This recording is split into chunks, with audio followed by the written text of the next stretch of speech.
Hey everybody, this is Jonathan Gray. This is week 6's attending exercise. I can't believe it's already week 6. I wanted to tell everybody how much I appreciate y'all's videos and how thankful I am to be in this class with y'all.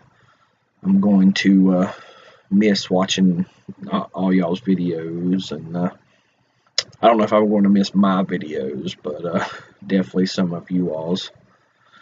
Assuming that I pass the class, but I look forward to being in future classes with each and every one of y'all, and wish everybody the best if I don't happen to run into anybody.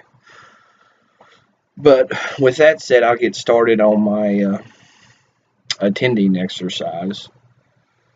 So, as with my passage of Luke 8, when Jesus calms the storm, trying to relate that to, I really wanted to relate it to today, like the very present. Today's Thursday, the November 10th, 2016, and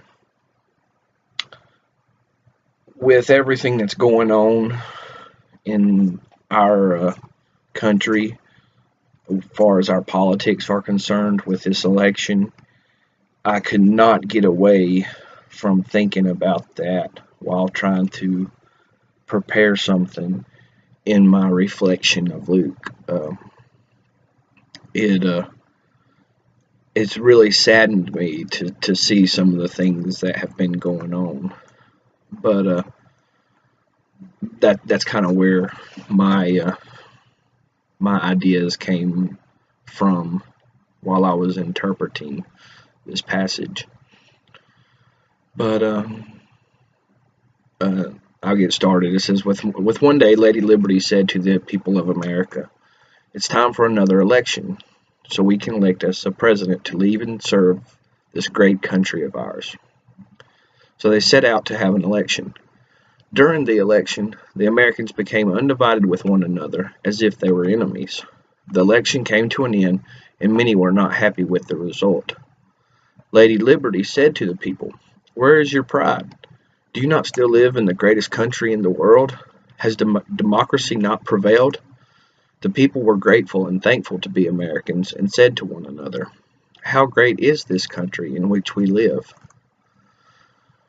So, thinking about that for a minute, I was, it disturbed me about hearing people. I don't want to talk about the candidates. It's not about the candidates or who won. I was disturbed about a lot of people's reaction to who won. I know people are protesting, and I support their rights to protest, but one thing that really disturbed me was people threatening to leave this country and move to Canada. This is America, the greatest country in the world. Just as our Heavenly Father is the one and only God of this world. We are the greatest country in the world, and are fortunate enough to live in a country that has elections, and that we use we live in a democracy where we can choose our own officials, and the officials that are chosen are not always the ones we think should be chosen, but obviously someone thought they should, or they wouldn't have become elected. And I think that's the kind of the message, is our faith and pride for America. People have fought and died and sworn to protect this country from foreign and domestic threats, and we have a Bill of Rights, a Constitution that has laid the groundwork for Lady Liberty. And I think that's something that a lot of people are losing sight of, is this election has really been a storm, and I'm sure it's not going to be the only one. Probably in 4 years there'll be another storm, and 8 years or 4 years after that there could be another storm. And I think that's the important thing to remember is no matter what happens through these elections, we're still Americans. Tomorrow, yesterday we were Americans. Tomorrow we'll be Americans.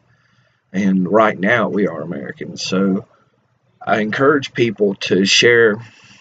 Don't share this video, obviously. That's the last thing I need. But I encourage everybody to share that message, that train of thought, that to express pride in your country, pride in democracy, and to be thankful that we live in a country that where you can express that pride, and you have the right to protest. But I can't believe people are willing to give up those rights and leave the United States. And I just think that's kind of the insight of my message, or of this passage is, pride and faith in your country, as the disciples had pride, or not pride, but had the faith in Jesus, that Jesus would get them through the storm. We should have the pride of our country, that our country, we'll get through these elections and these presidencies, and everything will be okay. So that's my presentation, and I kind of look forward to everyone's reflection on that. I don't really want to talk about like I said, it's not so much about the candidates, it's about the process of the democratic, or not the democratic, but the democracy, the process of democracy. Lost for words there, but thank y'all. I will see y'all next time.